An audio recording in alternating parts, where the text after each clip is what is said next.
James Jackson from MMA UK, and you are Perry the Predator Goodwin. Perry the Predator Goodwin. I like it, announcing yourself. So, first of all, let's talk about the Tash. Well, I think it was part of reinventing myself, really. The growing the Tash is just different. It's hard to stand out in a crowd where everyone fights. Everyone's already different. They're already doing something different. So the Tash is just a little something that's made me stand out a little bit more, I guess. And, Yeah. I grow it just as I'm going into camp. So yeah, I know what you mean about reinventing myself. About 6 months ago, I was clean shaven, completely clean shaven, and I just thought, give it some whiskers. So, how's the training going? How are you feeling at the moment? Good. Obviously, the first 4 or 5 weeks was just literally a fat camp for me. So Yeah, getting the weight down, getting healthy, getting fit, getting ready to go, and then things have just really started kicked in. This hard sparring started, so I'm starting to enjoy things again now.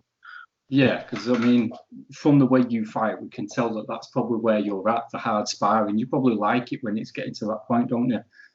Yeah, of course. I don't know what can I say. I'm a grafter. I'm a grafter in the gym, grafter in life. So when it comes to when stuff gets hard, that's when I see where I excel. Yeah. So you training out a team fish tank? Yeah. So Andrew Fisher, all the boys. So what's it like there? Well, I don't know. Like I can't. It's hard to explain like how good everyone is that we've got in the gym. Like I think we've got the best team in the northeast, or probably the north. Don't get me wrong. I don't know all the teams, but we've got literally the guys from Bellator, Cage Warriors, KSW, all the top guys are in one place, and just to have a stable like that. There's no one in the UK that I don't think can match our stable that we've got at the minute. And obviously, steel sharpens steel. Yeah. Well, I was about to say that there's no substitute if you're sparring for going in with the best guys. You know, because that's what's going to sharpen you up, innit? Like you said. Yeah. Well, like I say, there's 3 of us on the card in London. Me, Louis Monarch, and James Hendon, and we're all at featherweight. We're all absolute killers. We got Fisher coming. Fisher's coming back at Bellator as well. Yeah. So, it's, like I say, we're all pushing each other now at the minute. It's just going to be. I think we'll all come out with a win. I think we'll shock everyone. Fingers crossed, yeah. So your last fight at Cage Warriors 109, Samir Alakosi. I mean, I remember messaging you the day after saying, mate, that was a great fight. Had to be a mature performance. I think that's what I've gained moving down a weight. And I just, when I looked at things, I used to look at lightweight. It's like, let's go for exciting fights. I think because I didn't believe that I could get a hold of that belt. Well, I've come down. I'm busting my balls at the minute, and I do believe it. I do believe I can hold that belt now. So why shouldn't I go for it? So right now, everything's changed. The whole mindset, there's been a total change. Also grew my hair, so obviously. Yeah, I noticed that. Yeah, I expected to see it completely off. Yeah, everyone thinks I've been to Turkey. Yeah. Nah, like I say, it's just a total shift in mindset, and I want that belt. I'm not going to be able to do this forever, and I want to come away with something that I can tell people about, something that I've done other than being excited. So it's all about mature performances, and obviously that excitement always going to be there. It's just the way I fight. Yeah, I mean, it was one of those that, I mean, it was a decision, but it was a great fight. You know, it wasn't just like stuff on the floor. You know, it was back and forth. You know, I thought you completely controlled it.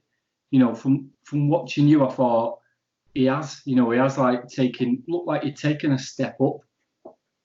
Yeah, I just really just do as I told. Really, that's all it is. That's what you got to do.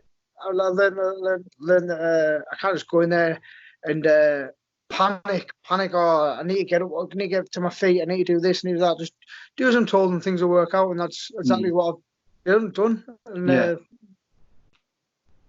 well, I mean, the next thing a lot of people talk about records. Your win loss. I don't even, I don't get into all that, because to me, you've come off a really good win. Now, your next win, you've only got to put we both know if you put 2 or 3 good fights together in Cage Warriors, you start getting in the conversations for title fights, don't you? Well, like I say, Stevens next, and when I start him, and I don't know, Will. I think it'll be he walks around in lead boots, and I'm a very, very fast-paced fighter when I get going, and when I do get the that win, I think that's me catapulted straight into the why shouldn't I be next? Who's in front of me? Who's doing more than what I'm doing at featherweight? Obviously, you've got the likes of people that have moved up out of the division, and it's given me at the right time at the minute. I'm well known. I fought top guys like I went the best part of 3 rounds with McKee. Like McKee moved up to welterweight. He starts as a guy with a jab. Like, come on, I've proven my mettle. So now on my last fight, I beat a really good wrestler.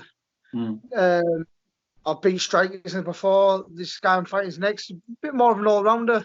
I think he's a strong, tough guy, and with a win over him, I've shown that I can beat a whole range of opponents. And why shouldn't it be me that goes next for that belt? Why not? Why not? I mean, like we said, Steve was going to be fighting for it, wasn't he, in his last fight, but didn't make the weight. And what the hell? What is that all about, man? Like, come on. This is an amateur hour. Like, it's not hard to make weight. Like, I said the same to everyone. Like, I was lazy. I fought lightweight because I was lazy. Well, you don't have I've never had like the belief in myself that I could do. I could. So why would I make an effort to do anything other than eat and drink beer? So now I stopped drinking alcohol in camps and stopped messing about and eating cake all the time. Now I can make it. Now, so I don't know. With a chance like that, I think he threw it away, and now he's given me a chance to step in there. Have you watched that fight? Have you watched his fight with Mads? Is there anything you took from that, or? Yeah, I watched a few fights. I try not to get focused in too much on opponents because everyone's learning. I'm like, God hell, look at me. I remember I fought when I went to Sweden. I struggled like hell on the floor, and I'm like, this guy's taking me down. I'm trying to get up, and it weren't because he was amazing. It's just because it was my mindset was get up, panic, and then you look at me when my last fight at featherweight, and the guy took me down. No problem. Get the right frames, right bases, move, and buy my time, get up, and don't panic. And so things change very fast with opponents. So I do believe that he's gone straight back in the gym and he's working his ass off. So as much as I've seen some things, I try not to feed too much into it. Yeah, I mean, because what it comes down to is when you go in there, it doesn't matter what you've seen in the past. You've just got to put your plan in place, haven't you?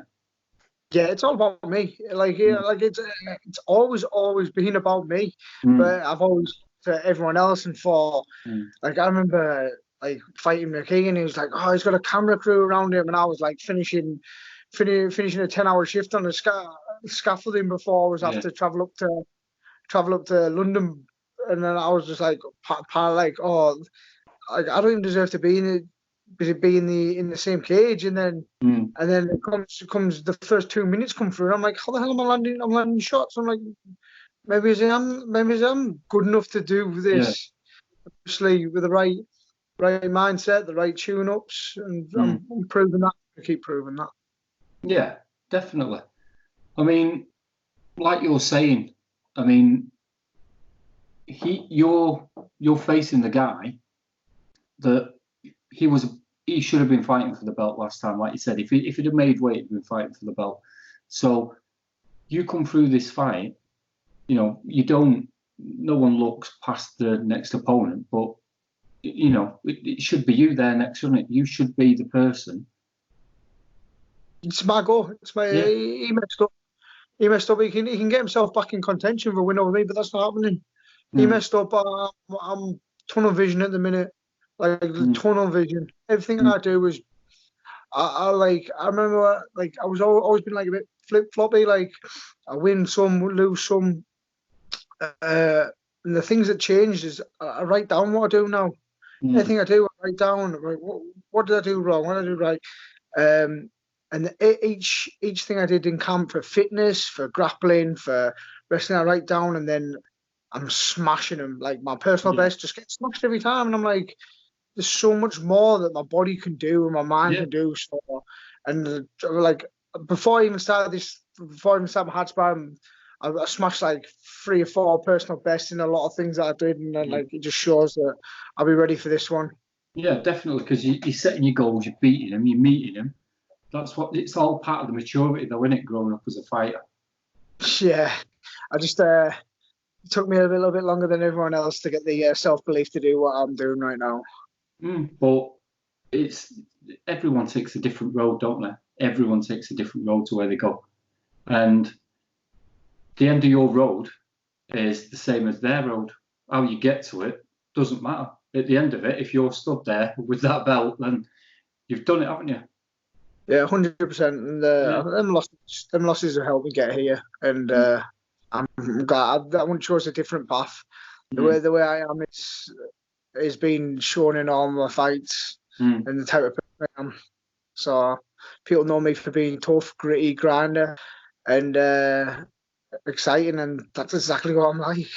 Always exciting fights, mate.